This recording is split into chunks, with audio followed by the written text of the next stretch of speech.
Well, welcome. Thank you. So this is leveraging international collaborations to create interactive and educational experiences. And I'm Vivian from Haga. I'm the director and CEO of Balboa Park Online Collaborative. And we also have Dr. Jason H. Haga, who's a project scientist at the University of California, San Diego, and Dr. Shinji Shimojo, who's a professor at Osaka University Cybermedia Center. So today, I'm going to actually introduce the session today and talk a little bit about the museums that were involved, as well as Balboa Park. And Dr. Jason Haga will talk about the Pragma and Prime program, and Dr. Shinji Shimojo will talk about the NICT program. And then at that point, all three of us will talk about the collaborative projects that we are showcasing here today. Balboa Park is, sorry about that. Balboa Park is located just outside of downtown San Diego, and it's home to over 30 cultural institutions. And the Balboa Park Online Collaborative, or BPOC, started in 2009. We are a nonprofit organization that addresses common technology issues faced by institutions in Balboa Park. And at the same time, we're trying to improve public access to their rich cultural resources. And another goal of ours is actually to prepare our institutions to meet the needs and expectations of the 21st century audience. We provide technical support to more than 30 art, science, and cultural organizations, not only in Balboa Park, but also in San Diego. And we strive to foster a culture of innovation and collaboration among nonprofit organizations through technology. So some of the things we do is we help facilitate a change in the way institutions approach the use of technology to help them fulfill their missions and interact with patrons and collaborate. We also want to improve their technology capabilities while reducing costs by bringing similar needs together from the various organizations. A good example of that would be collection databases. We have 3 organizations who use Embark, and what we've done is actually gone to the vendor to see if there was a way to provide a discount for having 3 organizations on the same platform. We also want to allow smaller institutions the benefit of having technology systems that they may not have otherwise had the ability to fund or have in their organization by partnering them with larger organizations. And this is just a list of some of the institutions that we serve in Balboa Park as well as outside of San Diego. It's a wide variety from service organizations to international museums to the Children's Museum and to even floral associations. And as well as performing arts groups like the Old Globe. Just to give you some highlights of what we've done at BPOC, we've launched more than 20 websites. They're mostly Drupal-based. We've also built a park-wide high-speed fiber optic networking, which connects 14 different buildings. We've also created public Wi-Fi in Balboa Park as well. We've digitized more than 170,000 images, videotapes, and audio files, and you can see some of the websites that we've actually created. We've developed mobile applications for the park, as well as created a cell phone-based adventure game called Gizgen Anomaly, where you can actually learn about the park during World War II and what happened to the institutions by following a storyline. We also provide technology support for in-gallery initiatives like touch tables, touch interactives. We've also implemented shared IT support, so we do provide desktop and server support for all the institutions. And we also provide a lot of training and workshops for our members on new technologies. So today we're going to focus on 2 organizations in Balboa Park who have partnered with UCSD and NICT to work on technology projects. One of them is the Museum of Photographic Arts, which is located in the heart of Balboa Park. The museum is a fairly young museum. It's only been around for about 25 years. It has a collection of over 7,000 images. And because it deals mainly with photography, and because of the change in photography in recent years with the explosion of digital photography, they are one of the museums that have really embraced technology and have tried to find ways to incorporate technology into their galleries. So they do have traditional technology projects such as videos on the wall where visitors can sit down and actually watch the videos. They have implemented some iPad interactives. This is one where it actually had a rare book on it where visitors could actually flip through and then see the images next to it as well. QR codes, very simple, that are tied to video content.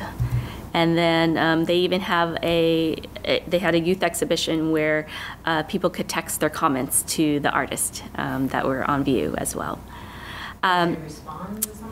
Well, since these were for children, what the museum did is actually went to a staff member of the museum who would then forward it to the students, and some of the students could respond if they wanted to. It was through the museum, so to protect the students. But it was a way, the education department really wanted a way to support the young artists and give them feedback and help them feel validated with their art. So this was one of the ways they did that. So they have implemented some technologies, but like most museums, they have very small resources, so they can only do so much. And these were very simple ones that they could actually implement on their own on a very low budget.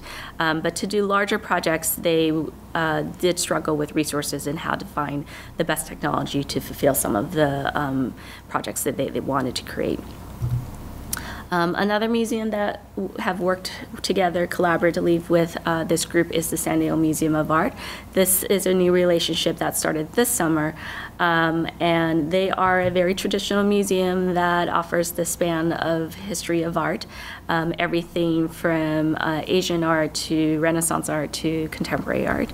They do not have a lot of technology. They are just starting to put technology into their space. You won't see iPad interactives in their space, but they have implemented audio tours on iPod touches that visitors can actually check out. They are just starting QR codes in their space. So they're a more traditional museum that's trying to figure out how to best incorporate technology to enhance the educational experience. Now lead to Prime and Pragma.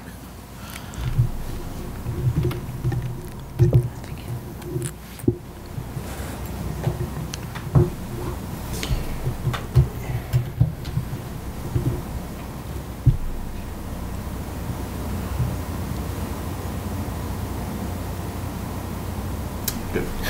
Okay, so having heard about the museums, and you will hear about the Technology Institute that we work with.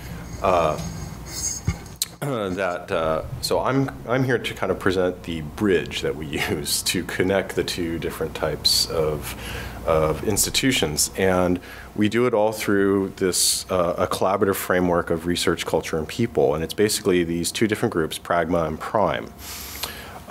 Pragma is an acronym that stands for the Pacific Rim Applications and Grid Middleware Assembly, and that's a very long title for basically, it means basically several computer science professors got together and said, let us create basically a cloud-based, basically a computer cloud. It was founded in 2002, so it's about 10 years old right now, and it just recently got renewed by the NSF for another 5 years. So it's been a very successful collaboration. And I just wanted to go through a little bit about it, because you're going to hear a lot about, or we're going to be talking, and you'll hear this collaborative framework type of word a lot, okay? So remember now, Pragma, as I said, is kind of is a group of computer scientists that got together. And so basically, this group tries to use technology for many different types of applications. And so the recent NSF award offers a new, somewhat of a new vision for Pragma. And they're trying to basically recast Pragma in much larger terms, and how it can affect different types of science and people networks.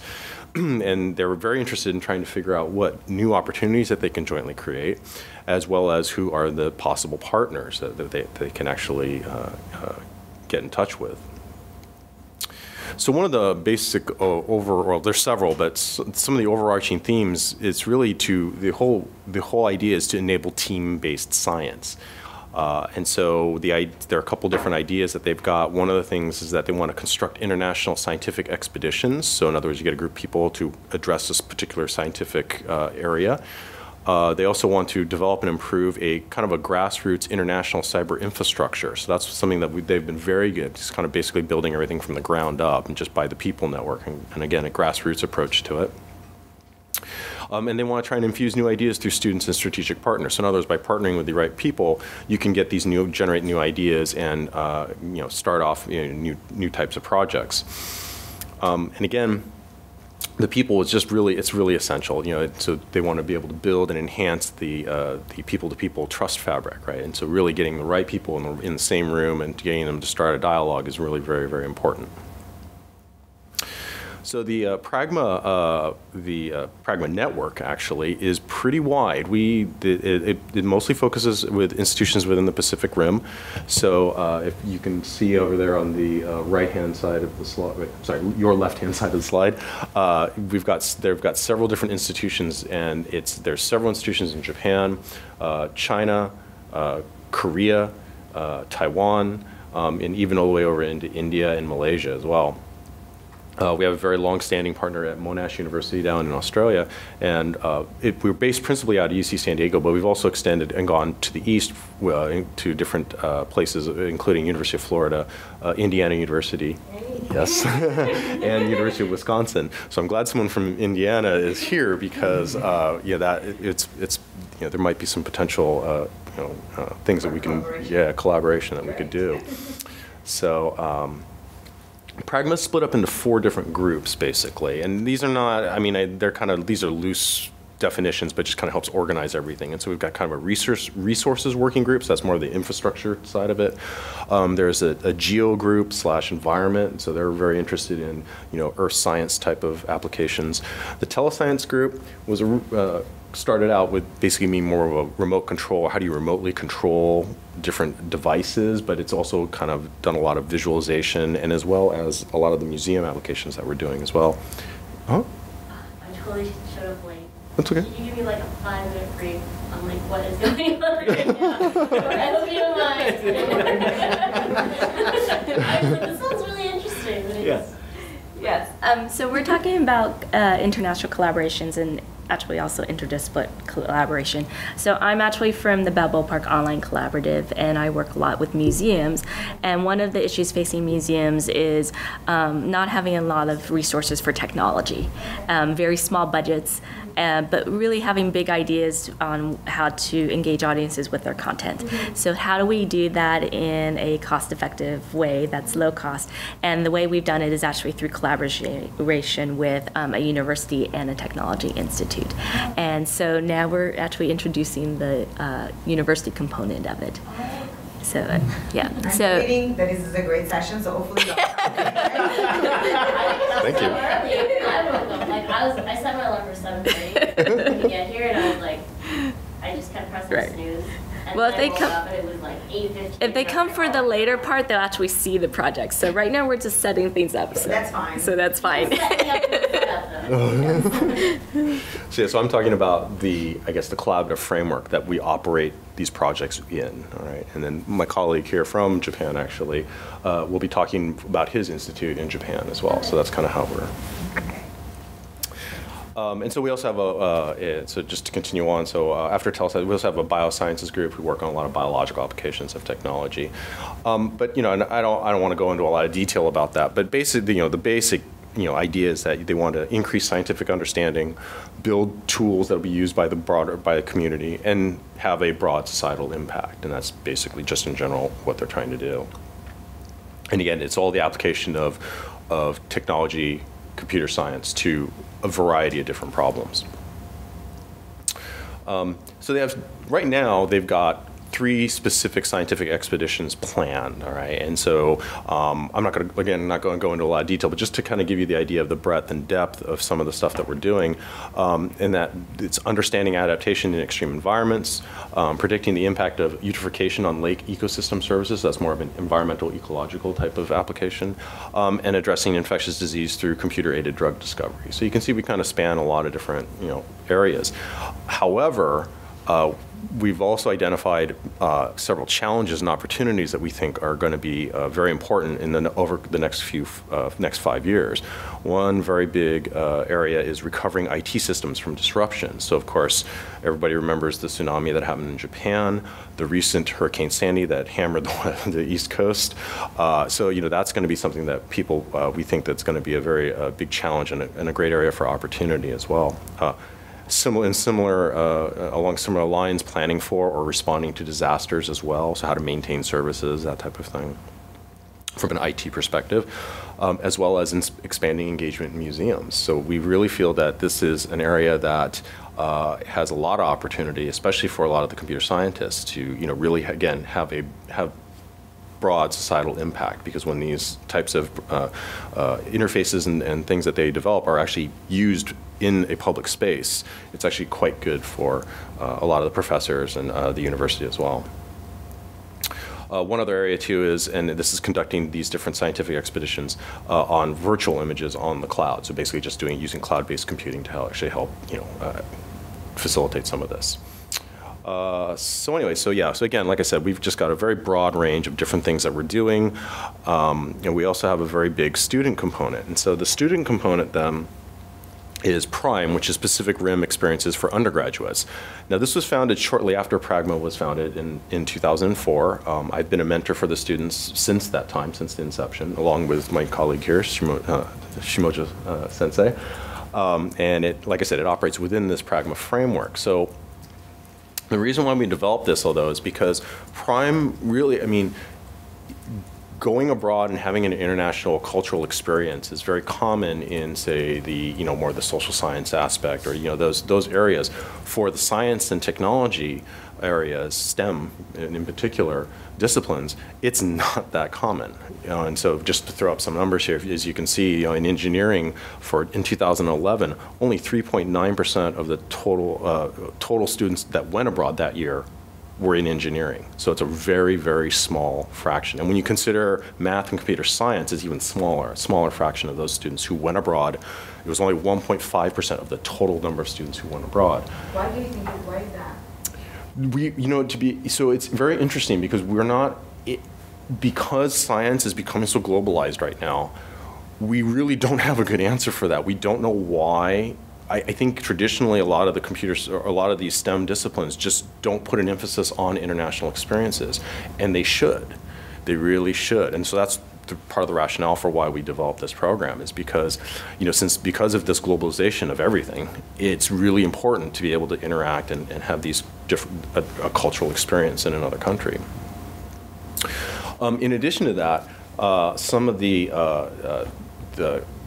there was a poll that was taken of different companies, and they wanted to identify skills that students should have if they were to hire them. And they came up with this laundry list that you can see here. I'm just going to highlight a couple of those. And of course, teamwork skills and the ability to collaborate with others was ranked very high. That was one of the skills that they wanted to see. The ability to apply knowledge and skills to real-world settings, right? So in a very applied manner, that was something else that was ranked very highly.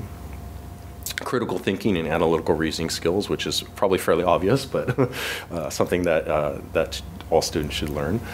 Global issues and developments and their implications for the future.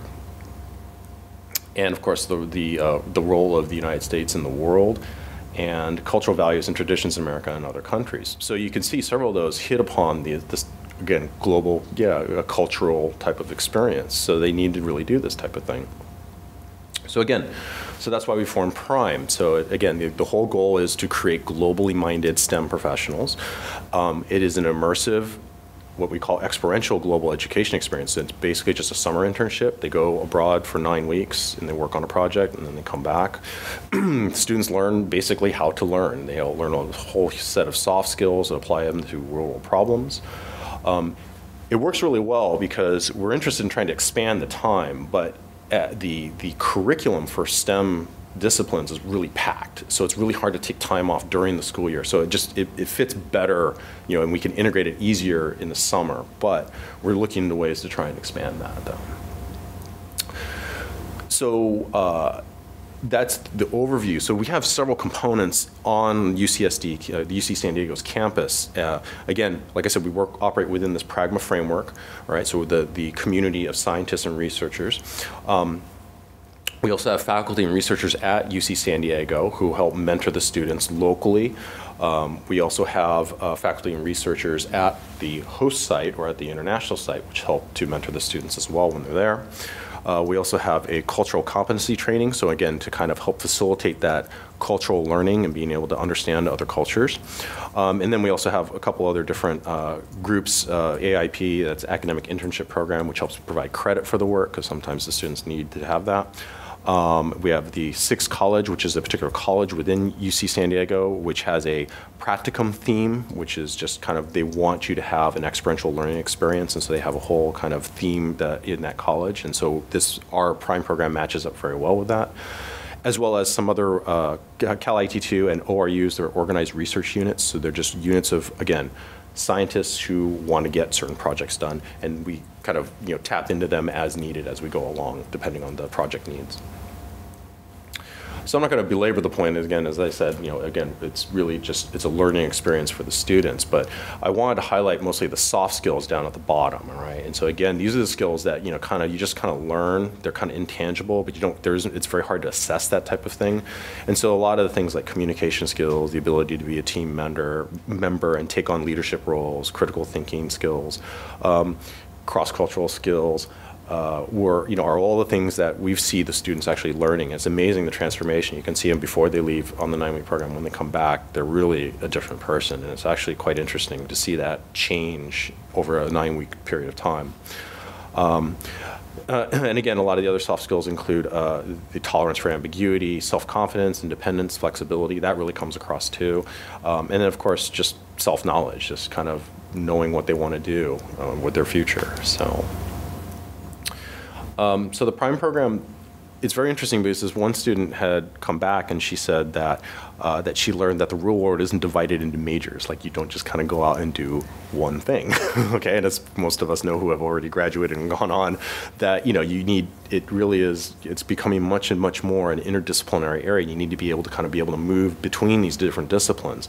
And so, again, just to highlight the prime research that we've been doing, many of the students, it's just a very wide variety of different areas. So we have a lot of breadth, but we do have depth as well. If you're interested in more of this, we do have a PDF document which kind of highlights everything. You can go to the website that I've indicated up there, and you can just download that and take a look at it. It gives a nice overview and highlights some of the things that we've actually done.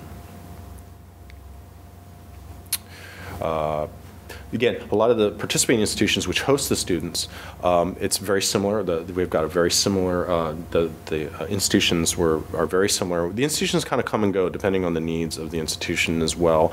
But Monash, Doshisha, NICT, which is where Shimojo sensei is from, Osaka University, Malaysia, and Auckland, and the 2 institutes in Taiwan have been very, very, very stable. I mean, they've been long-term partners ever since we started. So I'll just skip over that slide in the interest of time. But again, we really feel that it's a great time for opportunity. So we're really looking for, so now we've just got the renewal. So now, of course, if you are familiar with the grant writing process, it's good to be planning for the next renewal, even though we've got 5 years. And so one of the things, again, is to engineer the impact of a lot of the projects that we're doing. And so they're really trying to identify people that will benefit from the software tools and the different things that we're developing. And really, one of the things that we're trying to work on is really have a scientific expedition in museum engagement and how to deploy upcoming and new technologies. And so we think that's a really great area of opportunity and a way that we can use the students to actually help bridge between technologies, between new technology and museums.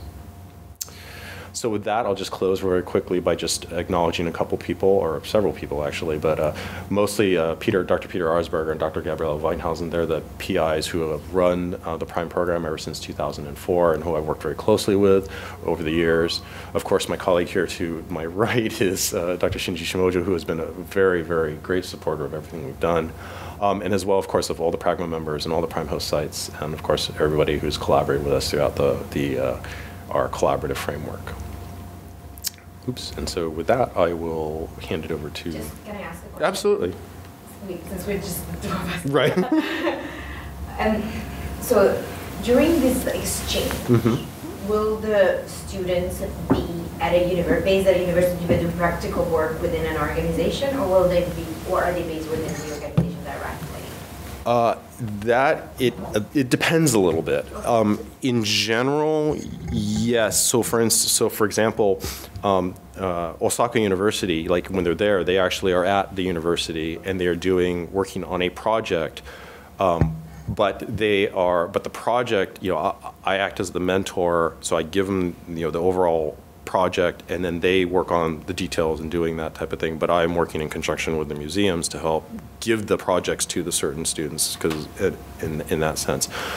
But I've also mentored students who have gone to NICT, but that's actually a research institute. So there are no students there. It's actually just researchers. And so it's a little bit of a different experience for them, although I feel that the students probably get a better technical education, so to speak, because they're really working with, the people who are, the pros, right? They're not just kind of amongst the other students. So that in that sense, the learning there is actually, I think, a little bit better on a technical side. But as far as just maybe like on the cultural end of it and just kind of how their peers, their students operate in the city of, in Osaka, it's probably a little bit different. They probably get less of that just because of the environment that they're in.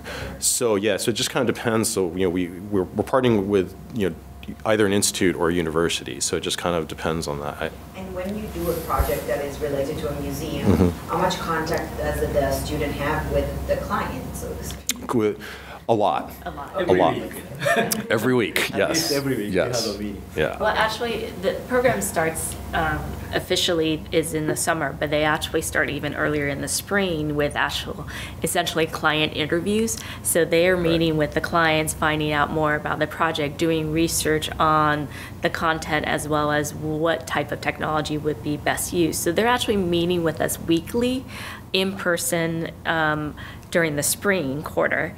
And then when they're actually on site in the summer at the Technology Institute, we're having Skype calls every single week to look at the project and make sure that exactly. And do you tend to kind of identify projects that could be completed within the frame of the time period that they're there, because you want to get them from the beginning to Exactly. Definitely. Yeah. So in that sense, it's a really good model if you want to try and prototype something, because you can carve off small bits of a project.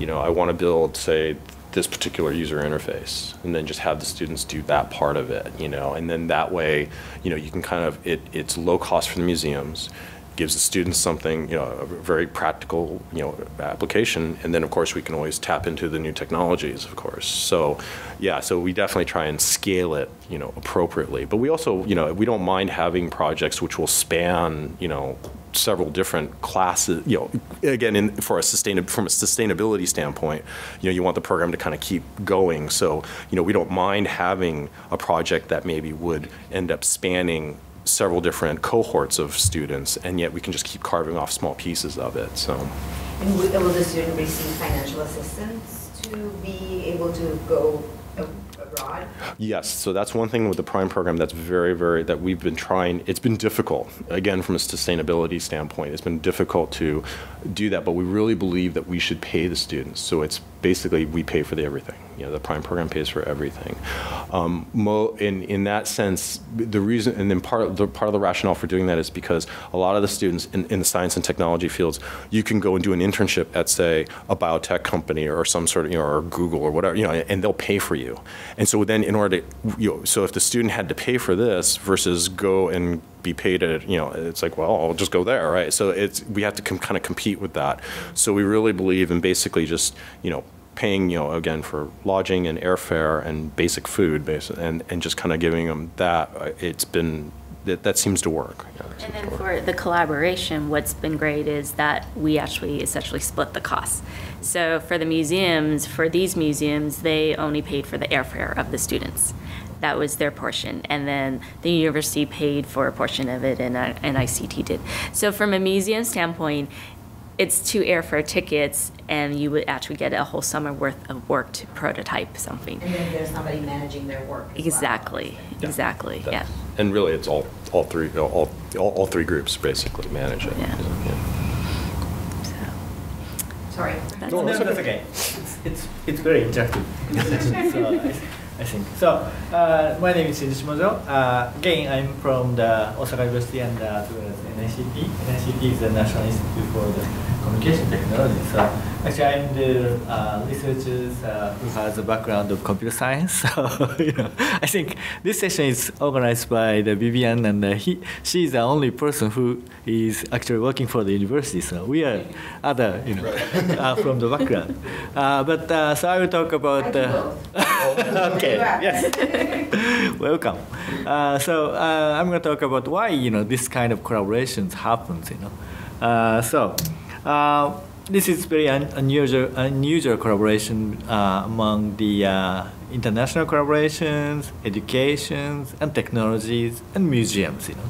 And I will talk why this is happens. And okay. And first, I will talk about the 3 things, 3 components is important. One is the NICT, this is my institute, and it's Technology Institute.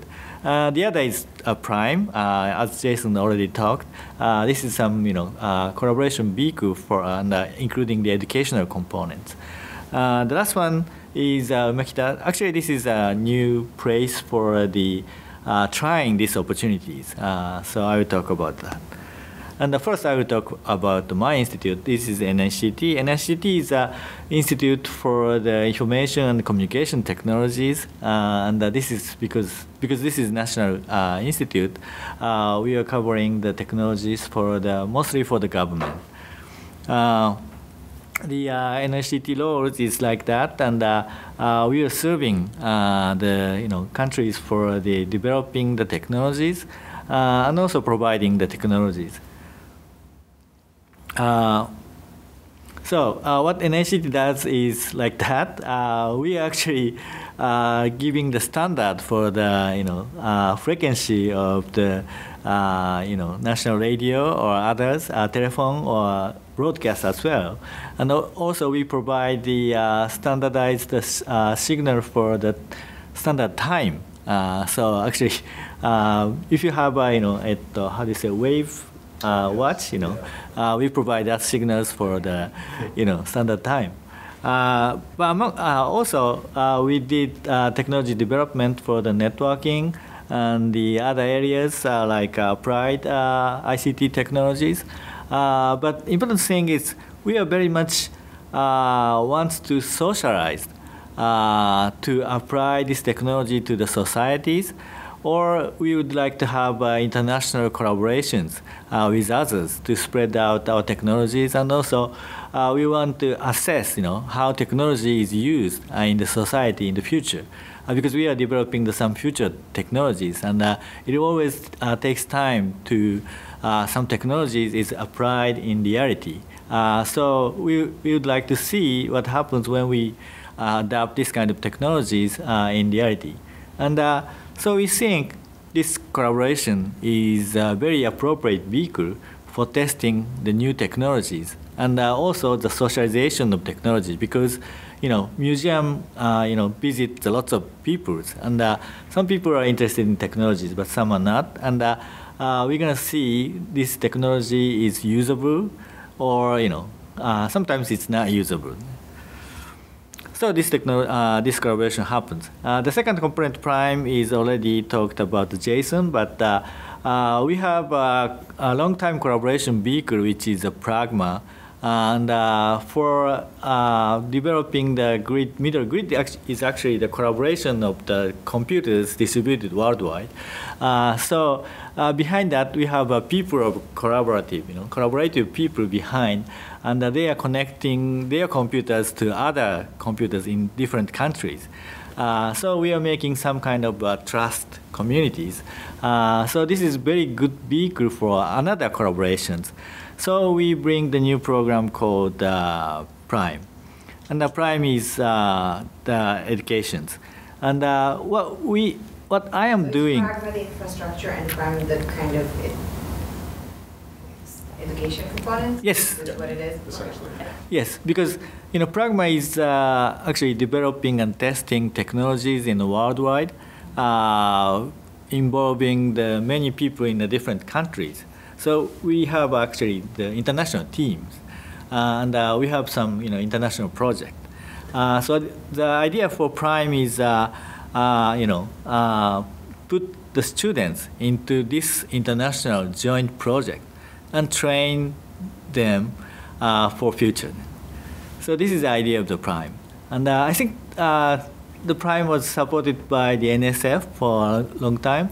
And this is because I think when the Prime was started, the students are very domestic and don't think about the international, don't think about the world, so that NSF wants to, students go abroad and learn something.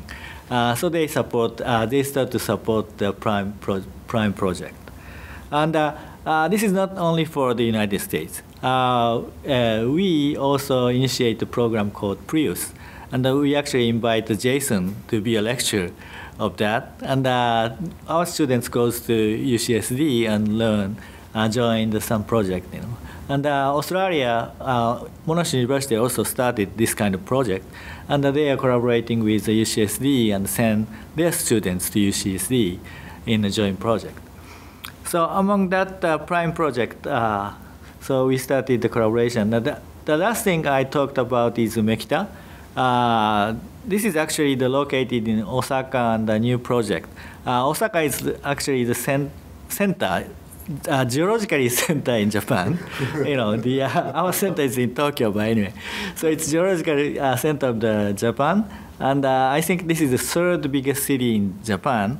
We have 2.6 million people are living, and in Osaka we have a new project called Umekita, which is a city development project adjacent to the Osaka downtown Osaka station.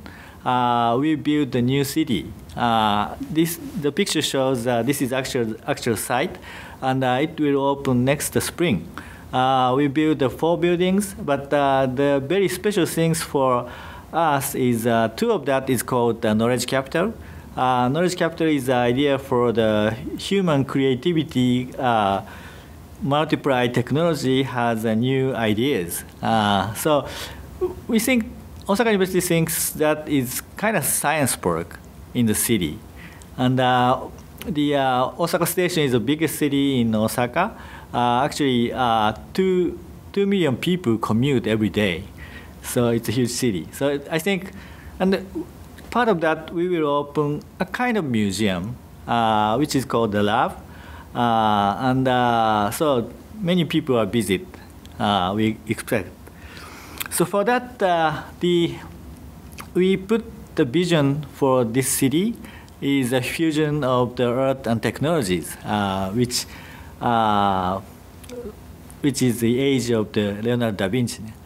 For the developing the technologies, we need some earth to combine the new technologies, and we think that the earth brings the technology for new insight, and which can be adaptable and which can be socialized. And it's not a new idea. It's already done in many universities in the United States. Actually, this idea was initiated by the MIT Media Lab, and also currently Stanford University opened up the institute called D School, It's a design school in Stanford, in engineering school. So I think this idea is very attractive for Japanese as well. So we implement this idea into the Umekita. Is this already open? No, next spring. Next spring. Okay. And this is actually the site. Site has office, also the lab, and the theater. Actually, we just announced that the opening event of this theater, we opened a new play with the robots. So I think human plays with the robots. It's very new play by Hirata Oriza. It's a Japanese theatrical directors. But anyway, so these are the sites, and we have the museum called the lab, and this is actually more precise space. And actually, NICT is involved in this project. So we will join the place for the lab and also the office. So we opened the office for developing the technologies, and we joined the lab for exhibiting these, developed technologies. So the name of the entire building is the knowledge. Knowledge capital. And then you have the lab, which is kind of the museum. Yes, yes. The lab is like that, Wow. It doesn't open, but it will be this, And so the concept of this museum is, exhibiting the new technologies, but it's not completed technologies. So the people think that this is kind of an assessment place for the technologies. So we show some developing technologies, and people try to use or involved in it. And whether this is feasible or not, researchers can find this technology is useful or not. And it's also gives the feedback for the research and development. So this is kind of general ideas. And NICT is involved, as I said, and so that NICT develops the many technologies. So like world largest 3D display with 200 inches, So, and with bare eyes, so you don't need a glass to see that. But because this is quite new, and I think nobody experiences in 200-inch 3D display without eyes. So we have to develop some contents, and this is some interactive, work with museum, I think, as well. And so this is our first experience why we involved in the museum. This work was done with Uffizi Gallery in Italy. In Italian. Oh, that's great. I am the perfect audience. Okay. I teach at university. I work in a museum, so that's great. That's great. But why we involved that in that process is, this is actually the old painting by Giotto. I think it's 1300 or something like that. And Italians think this is very precious one, so they restored these paintings. But for the restoration, we have to analyze the picture itself. And to analyze that, we use a new technology called terahertz. It's a very small wavelength light, and it's non-destructive. So it's used for observing these, precious paintings. And using that, you can see like that. You can see the material of the paintings, and actually they use gold for the necklace. So that when you find the materials, you can use some chemicals to restore, to leave the old something, So that this is the collaboration with the museum when we begins, and because people cannot see this process, so we make it some installation in digital format, and using the tile display what we have developed for other purposes, so that this collaboration begins. And now we have enough three elements. NICT has the technologies, and the Pragma has a collaborative vehicle, and Umekita is to test these collaborations and opportunities. So I think Vivian will talk about this, and finally we have this kind of collaborative, components.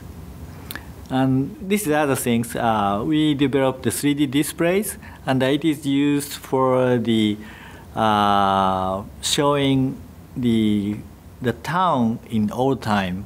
So when we use that, the town actually is located in Osaka, but they show 300 years ago the old town in virtual realities, and you can navigate through that. So this kind of new technology application is always happen in this kind of collaborations. Okay, thank you. I'm done. Okay. So we're going to show you the actual projects that were created with this collaboration.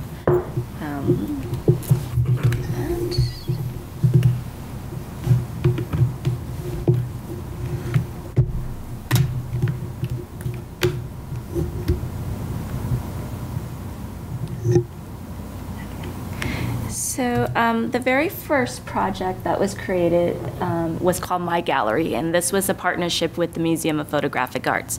The Museum of Photographic Arts had received an IMLS grant to create a crowdsourced exhibition, and they wanted to use technology to actually do the crowdsourcing. So the idea was they wanted visitors to actually rate images from the collection, and then the highest rated images would become a physical exhibition. And so they were looking at touch tables and touch interactives, and we were connected by Jason to NICT because they had actually a year prior had actually built a touch table and used it for an exhibition in Nara to showcase the anniversary of Nara.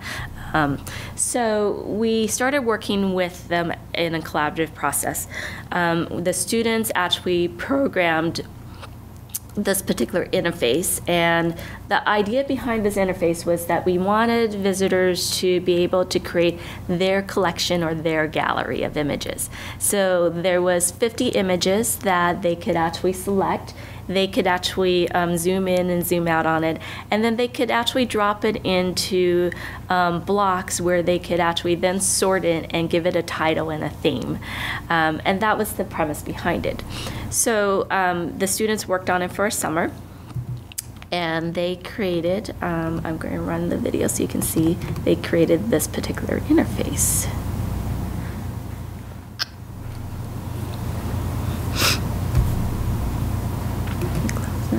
This is just a screen capture of the actual interface running. Right. So it was premiered in Japan, and as a result, you'll see that there's Japanese as well as English. So this was a great experiment for the students because in the final version, because it was housed in San Diego, we have a large population of Spanish-speaking residents. So we switched from English to Spanish in the final version. So you can scroll through the images here. Oh, I'm sorry, it's not showing you all of it.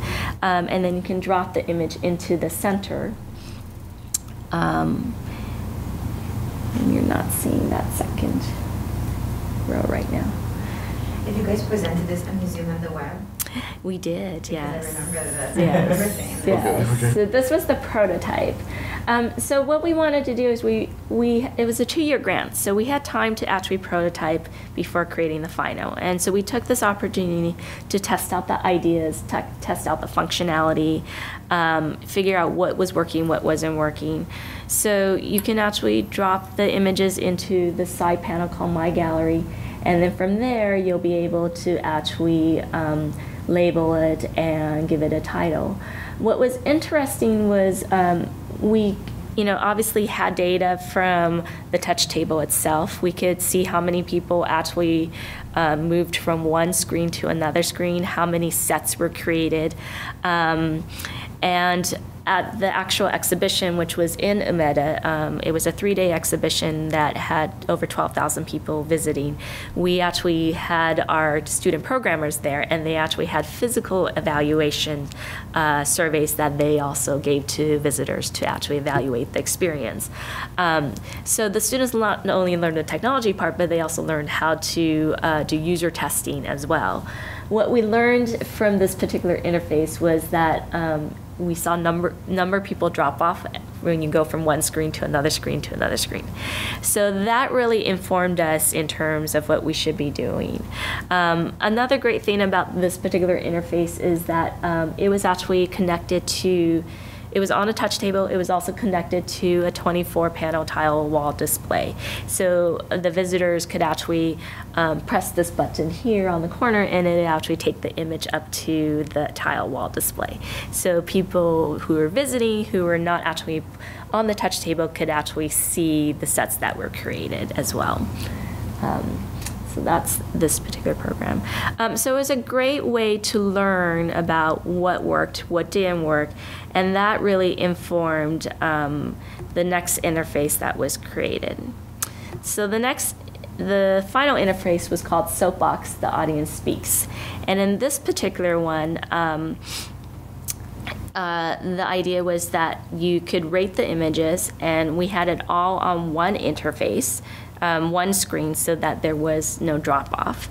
And what we wanted to do, we also learned that people did not want to create the themes.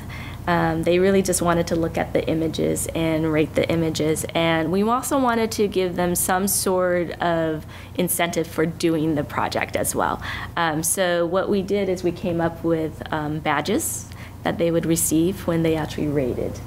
So in this one, they could rate the images down on the bottom with the stars.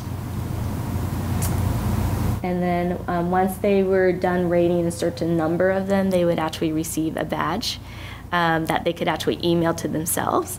And then the badge also gave them a reward, which was a video of a behind-the-scenes scene from our collection. So it might be a curator talking about the work. It might be our librarian showing them a rare book that you wouldn't normally see. Or it was, in this case, it was our director with her dog actually thanking them for participating. And all of this could be emailed back to them. So you could actually, with this button, you can actually email yourself the image. You can also email your badge to yourself. And then you can also switch to Spanish. We did have the Spanish capabilities on this one. And then we also had a display to screen where you could actually shoot the image up to a larger screen so others could see as well. Yeah. So what happened with the collaboration was the students who worked on My Gallery did so well that actually the Museum of Photographic Arts hired them to actually program the second interface, Soapbox, because it was such a great experience and they did a really great job with it. So they were actually hired. The first one that you showed us was all developed like over a course of a summer? That was all developed in a course of summer. And then tested. The one was developed when he got back and he did it from home and he was paid for it. Exactly, yes. So the timeline was My Gallery was done during the summertime. The exhibition in Japan was late August, right before they returned. And then they returned to the States, and then they were hired to work on Soapbox from January to May. And then it opened in May, the interface. And then data was collected May through August, and then just this month, actually in October, the physical exhibition actually opened with all the data. So the 40 most popular works were actually put into the exhibition, as well as the 3 lowest rated works. And it was quite interesting for the museum and the curators because the 3 lowest works were the most favorite works of our director. And it was not of the audience, which was quite interesting. And so they actually paired the 3 lowest work next to the 3 highest works, so for a comparison. Yeah.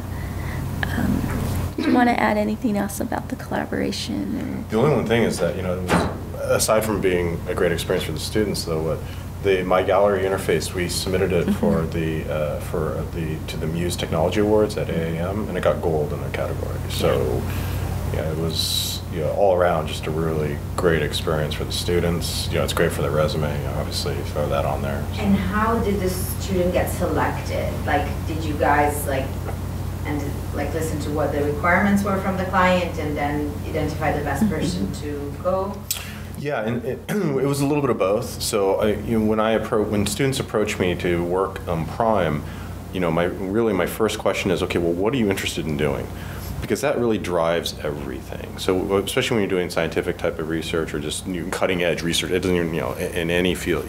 If you are not interested in the project, you really aren't going to work on it that hard. And they're going to be over in Japan, and again, kind of taking on a project manager or very much more of a leadership type of role. So it's going to be up to them to kind of get in there, if they encounter problems, to try and troubleshoot and do things, on their own, basically. And so, because I can't be there every minute of the day. So that's my first question is well, what are you really interested in? Because if you're interested in it, then that will drive you to, motivate you to do this.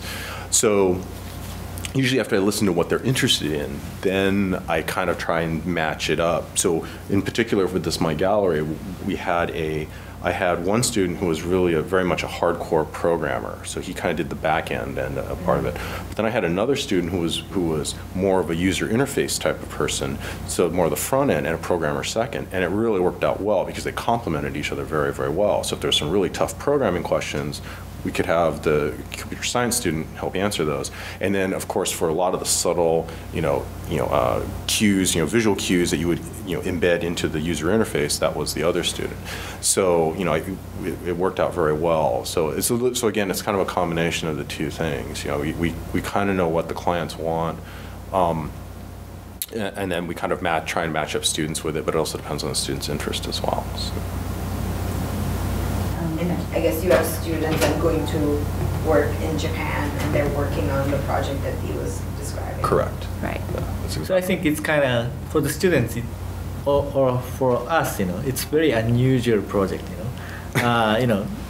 we have a different characters, and also they are distributed among the countries. Yeah. And every time we meet via Skype or something, So I think it's very unusual project, But so I think students has the capability to handle that. So I think that is the most important part of the skill they learn from that. So again, just being able to maneuver in an interdisciplinary environment, because they're talking to artists and museums and content, technology, and trying to learn how to time manage and all those soft skills, and just it's a very rich learning environment. And it is a real world experience, and we are developing them professionally because the museums are the client, and so they have to they are learning how to deal with the client relationship, and so they have to learn how to prioritize. They have to learn to understand, okay, what is the client trying to say in terms of what type of product they want, and are they developing something that meets the client's needs? So there's a lot of learning in that capacity for the students, which is really great.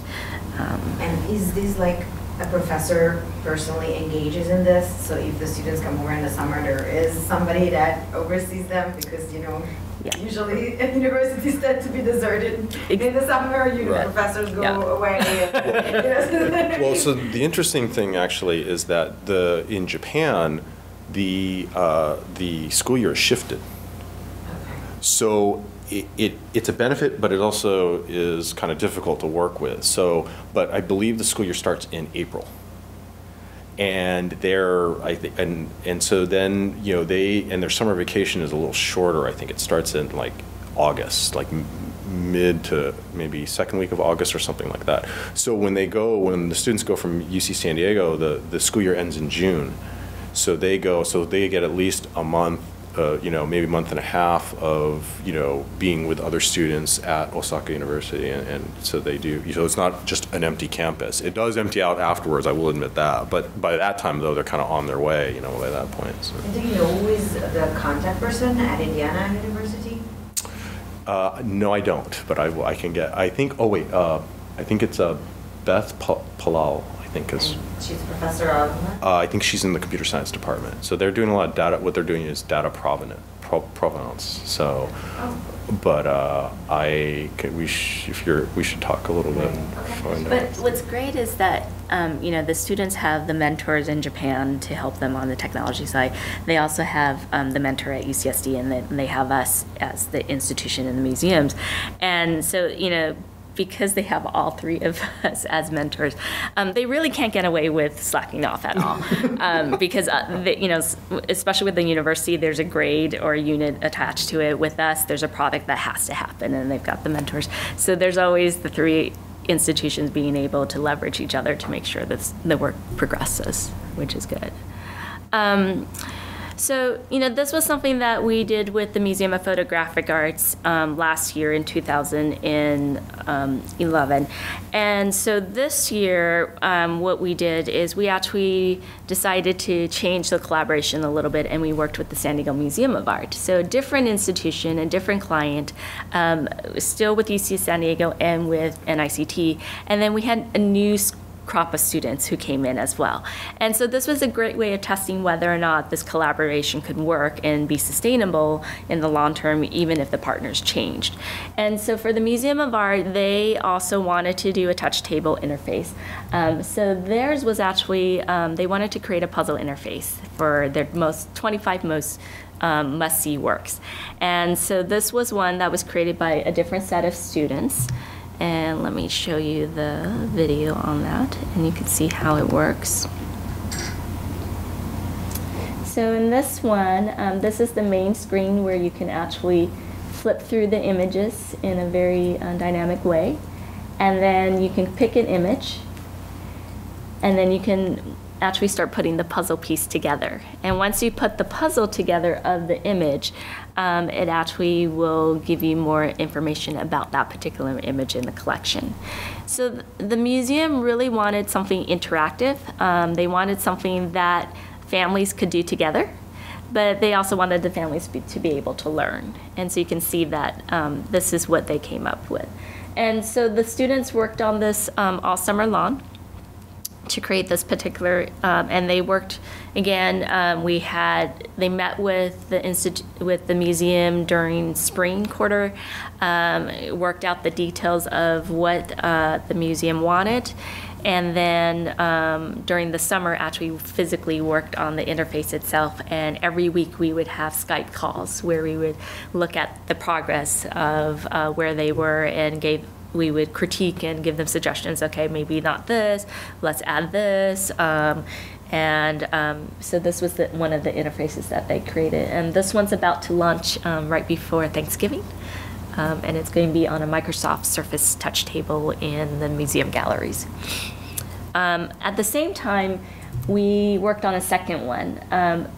Part of the collaboration is also to test out new ideas and new technologies. So the touch table interface was not a new idea. We had done that already the year before.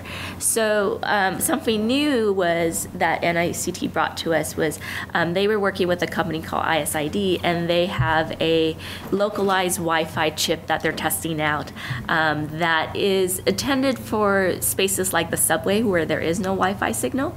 So they really wanted to experiment with this chip in terms of a real-world setting like a museum. So the students actually created this particular interface. This was not something that the Museum of Art client had actually asked for. So this was an additional interface that they're receiving. So this one is also on a touch table. It's the 25 works of art. But what you can do with this one is you can take an Android phone and put the phone right on the side there. And you can actually pull images. Right over there. Yeah, you can pull the images from this center area here, pull it into the iPhone, and you can select Create My Tour, and your phone's going to save your images. And then the Wi-Fi chips are going to be placed next to each of the artworks. And when you walk into the gallery, the phone's actually going to receive the signal from the Wi-Fi chip, and it will pull up the content and data for that particular image. And so we have video content tied to all these as well as audio. And so that's a new technology that we're testing out for ISID. The Museum of Art is thrilled with it. It's not something they would have even thought of, even had the capacity to work with. And so we've brought this technology to them, and then we're helping the company ISID by testing it out for them. Yeah. What's the difference between this Wi-Fi chip and like a near-field communication? This chip is not for the communication. It's just for the location detections. Yeah. So it's spread out a very small, weak Wi-Fi signals around, but it works with very small energy like this light. They have solar power, so that it works for the location detections. And every device has Wi-Fi receivers, and using that, if they get the signal from this chip, you can know where you are. So that used for the museum exhibitions. When you approach to some paintings, you may get some description about that. So it's just like a really low, is it low cost? Yes. So low cost, low energy, just kind of like tagging. And it's a little different. It's interesting because at the same time that we've been testing this for them, BPOC was approached by Qualcomm, a major in Wi-Fi and GPS, and they wanted us to test out a similar technology for Wi-Fi location, but it's a chip that goes into access points. And so it's a little different. This one is actually a little tiny little sticker that you can then attach near artwork, and you can move with the artwork, whereas the ones with the access point, you have to change the access points because you typically have to triangulate the access points. So it's really interesting that we have two that we're testing out that do similar things but very different technologies. What kind of costs is associated with this? This particular one, they haven't priced it out yet because it's so experimental. It's not out in the market yet. They just finishing applying patents for the U.S. So we don't know the cost right now, but we are essentially getting it for free because we're testing it out for them. Yeah. One difference between also additionally with the NFCs is that some of the previous Android phones they won't read NFC. So for the widest compatibility, actually this place sticker device is better because all it does is just send out a beacon. It's a unique ID you can associate with whatever painting. And again, that's what we think is really very powerful with this is that, because, and then of course, if the museum, if someone, if the artwork goes on loan to someplace else, it gets pulled down. So then all they do is just take the chip down. They just take the place sticker down, and then it's art museums, especially paintings, images, everything gets moved around. And so it's nice to have something portable that can move with it. And so this just gives you a flow example of how it actually works in terms of transferring to the Android device and then on. So this technology we're actually hoping to launch at the middle of December in the San Diego Museum of Art. And so we'll be able to showcase it a little bit. Is there a reason why you chosen the Android? It only works with Android right now because the API is open versus iOS, which is not. Yeah. Sorry, another question or maybe suggestion is that I think that app is really good for people that are just they have half an hour. Yes, exactly. And then you just does it map out where it will give you the gallery location because works move around so much. We didn't want to do a physical map, so we actually are doing just gallery labels so they know, it's in gallery 15 or gallery 16. So does it actually map the path? So we had thought about that. We had thought about doing that, and technologically it becomes a challenge because the place sticker doesn't transmit the beacon very far. So it's I think about 6 meters is roughly whatever that translates into 18. Program it into the I guess because they're not making you download an app. That's right. Right. Okay, right. Yeah. So the other way, so there's two ways of doing it from a hardware approach. One of the things you could do is you could just put up a bunch of these place stickers because they don't transmit a beacon. So then you could map it that way because you could use that to help position yourself through the museum. But that kind of becomes in some ways a little silly because it's only 6 meters, so you're putting up like 100 of these. So then the obvious thing comes, okay, well just build it into the Wi-Fi that you have within the building, right? Because you have Wi-Fi access points within the building itself. So then just build into that. But then getting that to communicate with the API and getting everything to mesh together, that becomes a whole new type of and triangulation and doing all that. That becomes a whole new kind of other project, which maybe we should get some more students to do that next year. Do it like less high tech by, okay, so can you embed the information within I mean, this table is in one place only. Correct. There's effectively only one path to.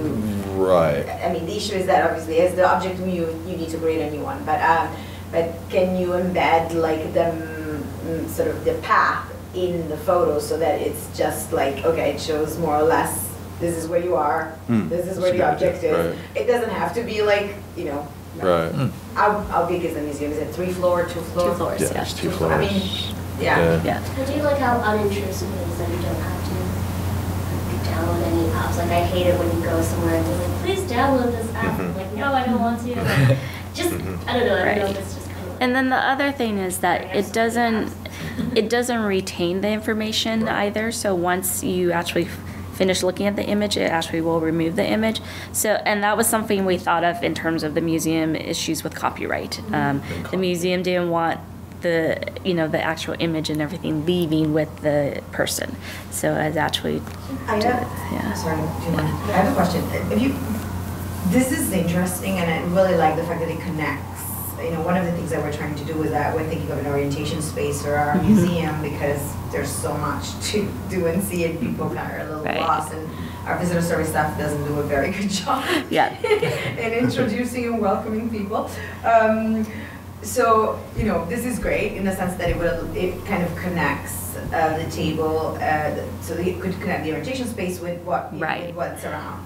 However, I would like also to give the chance to people that are there that don't have an Android to maybe explore those pieces there. So could you click on a piece and then access information there and there on the table as well? Or is it uniquely for this purpose? No, you can actually access the information on the table as well. And it's interesting that you mentioned welcome space because this particular one is meant for a welcome space. Yeah. When we talked about it with SDMA, that's what they said. Oh, this would be perfect for their welcome space, and that's what they really want to do. And the other thing too is, again, we were trying to figure out different ways to support the visitor interaction.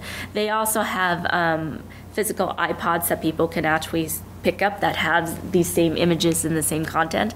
So if they wanted that as well, they could. But this was kind of a neat way of having the audience pick what they want as well.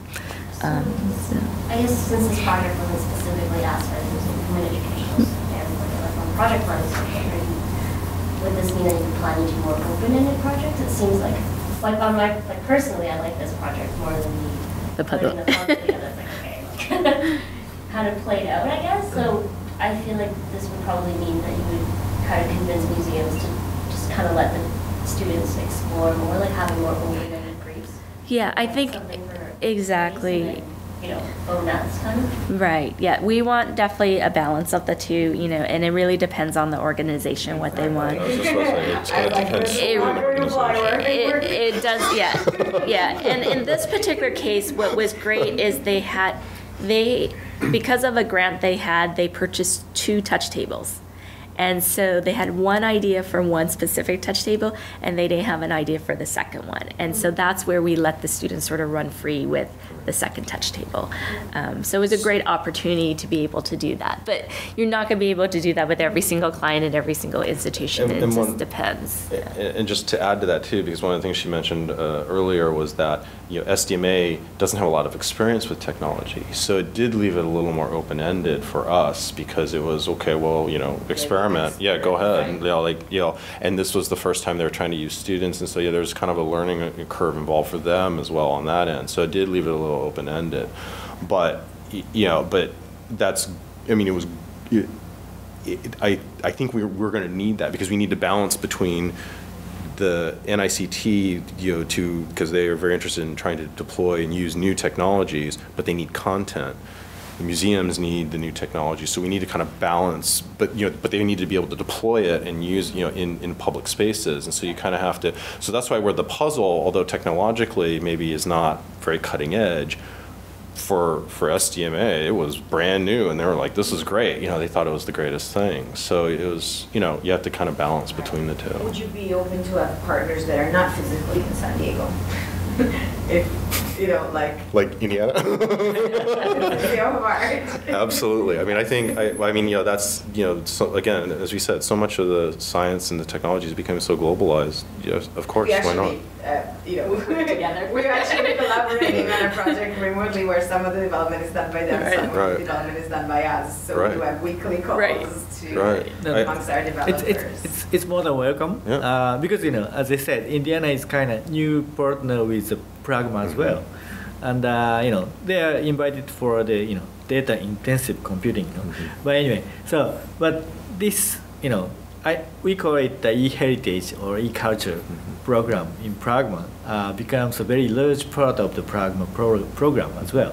And also educational component is very important. So I think we want to expand that model into different organizations. So I think it's more than welcome. Yeah, that's why if you know some people over in the computer science departments at Indiana University, we can. Unfortunately, I don't. It's kind of a weird. We have an agency within our museum, the AMA Lab, that kind of has not, for some reason, because of that, so far we have not really explored the possibility of doing partnership with the university.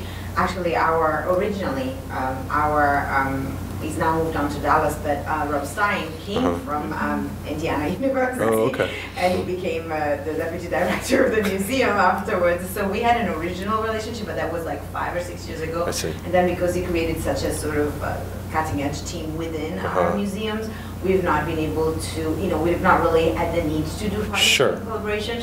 But I think that the team is getting busier and busier, and we have needs within our museums that they can't fulfill. And it's a little difficult for me to go out and hire an external contractor to do that. I think that maybe a partnership with the university would be easier to sell. Exactly. Because, it's kind of conflicting that you have an agency within your institution, but then you go to an external agency. Well, if you do a partnership with the university, maybe it can be a little, it can be easier to sell. And that's exactly BPOC in that we're just like you. We have our IT team, but we are getting busier, and there's certain projects that we don't have the skills for, and I would have to hire a contractor. And exactly, because I think that IME Lab does a lot of great work with mobile technology, with web, and I think because the museum has not been very open up until now to interactives in the gallery, that has not been done much. And I think the new director has really got an interest in the area. We're applying for a grant to really develop an interactive testing gallery in the museum where we want to just install different type of technology to test with visitors before we kind of expand it to other areas of the museum. So I think maybe that is interesting. There might be a possibility to do some collaboration.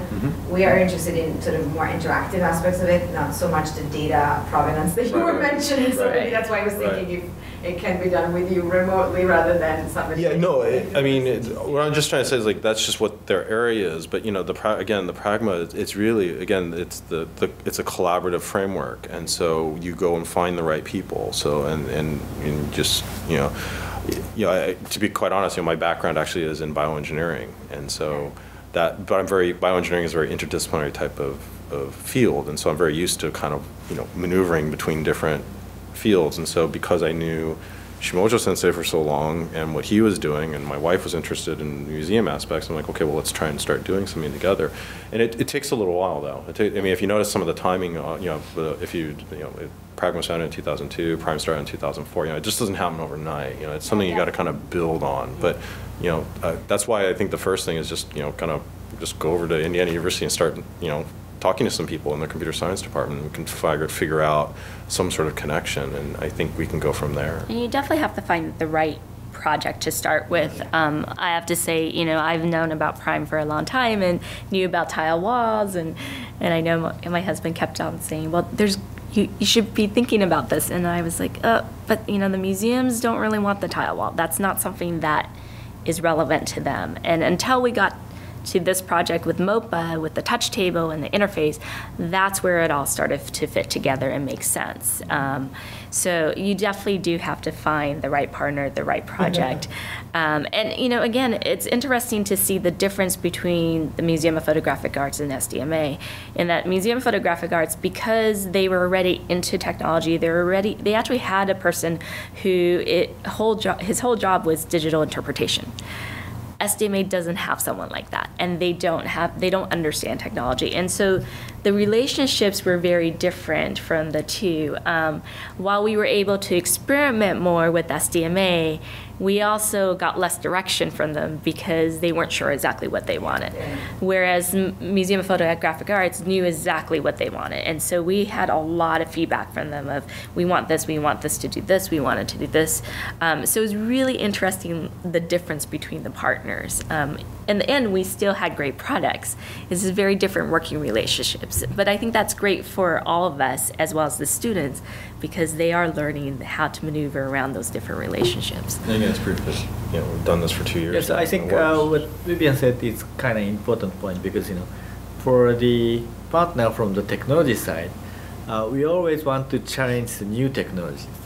But sometimes that new technology is too much. It's too much for I think and it's not sustainable.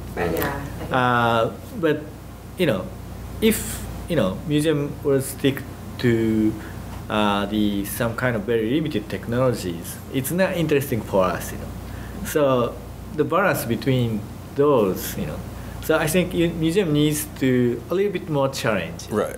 But yeah, it's not always easy. Especially for art museums. I think there's so much resistance towards technology in the galleries. They think it's taking away from the works of art. Sure. It's really a labor. Yeah. But from my experience, Vivian and MOPA or Museum San Diego is very challenging, I think. So that we can keep this relationship. And another thing that I'm thinking about, I teach a course at Sorbonne University in Paris. They have a master's in, basically they train developer designers and people that come from the cultural sector to become project managers in technology and culture and visual arts. Mm-hmm. And I think that some of these people might be interested in doing an exchange. Mm-hmm. They do have as part of the program, they have to do an internship. So I think that some of them have a stronger developer background because they come from, the master courses takes people from different backgrounds, so that those that are programmers that will learn less about programming and more about design and more about project management. Those that come more from an artistic or cultural background, they'll learn about all these three things because they don't know anything. And designers then will learn the basics of developer or something. But it might be interesting for some of these students to be able to explore the possibility of doing an internship with or spending the summer within any of your organizations to apply what they've learned throughout the year. I don't know, they're not technically in a science faculty. I don't know if that's a limitation, but not really, I don't think. I don't think so. But we'd have to explore that a little bit more, because I don't think, for the Prime program, I think just this last summer, we took 2 students from a different university and that was the first time we had done that. So it's been primarily, up to this point, it's been always UC San Diego students going abroad, basically. So. But so I'm not going to say I'll just say it's possible. I think it just depends on the details. Are there any other questions that we can answer? There were lots of questions. There were. There was a great dialogue. Thank you so much. Well, there's our contact information if you need to contact any of us, and feel free to ask questions. Thank you very much. Thank you for coming. Thank you.